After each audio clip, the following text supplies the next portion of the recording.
दोस्तों, इस बार खेल सिर्फ इल्जाम का नहीं पहचान का है, क्योंकि जिसने नाहर को फंसाया है वह सिर्फ दुश्मन नहीं, वह घर का ही कोई है। नाहर जेल में है, लेकिन सच अभी जिंदा है और इस सच को बाहर लाने की ठान चुकी है रूही। लेकिन सबसे बड़ा झटका तब लगता है जब उसे एहसास होता है कि जिस पर उसने सबसे ज्यादा शक किया था वही अब उसके साथ खड़ा है। जी हाँ, स्पर्श। रूही के दिल में अब भी हल्की सी शंका है। आखिर वो कैसे मान ले कि स्पर्श का इस साजिश से कोई लेना देना नहीं। लेकिन जब स्पर्श खुद आगे बढ़कर केस की तह तक जाने का फैसला करता है तब कहानी नया मोड़ लेती है। रात का सन्नाटा। रूही घर की छत पर खड़ी है। उसे बार बार वही सवाल परेशान कर रहा है। अगर नाहर बेगुनाह है तो उसे फंसाया किसने? और जवाब बार बार एक ही जगह जाकर रुकता है, घर के अंदर।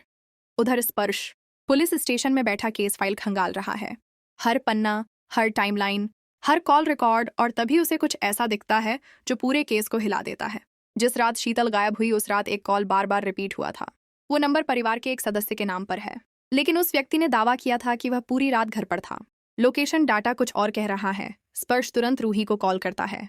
हमें जल्दी मिलना होगा, मामला गहरा है। दोनों एक सुनसान जगह पर मिलते हैं। स्पर्श उसे बताता है कि उसी रात इलाके में एक बिना रजिस्ट्रेशन वाली एम्बुलेंस देखी गई थी। कोई मेडिकल रिकॉर्ड नहीं, कोई एंट्री नहीं। मतलब साफ ये प्लानिंग थी। रूही का दिमाग तेजी से काम करने लगता है। अगर शीतल की बॉडी नहीं मिली तो क्या वो जिंदा हो सकती है? ये सवाल दोनों को सीधे उस एम्बुलेंस मालिक तक पहुंचा देता है। पहले तो वह मुकररता है, लेकिन जब स्पर्श उसे बताता है कि उसकी कॉल डिटेल्स और लोकेशन दोनों पुलिस तक पहुंच सकती हैं, वो टूट जाता है।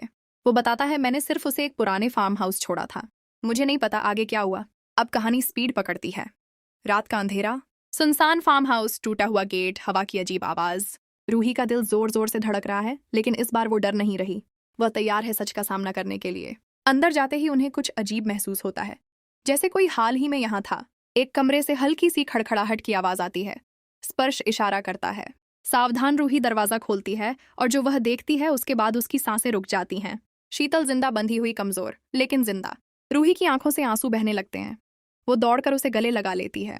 शीतल धीमे से कहती है, नाहर निर्दोष है, उसने कुछ नहीं किया, मुझे सच्चाई पता है।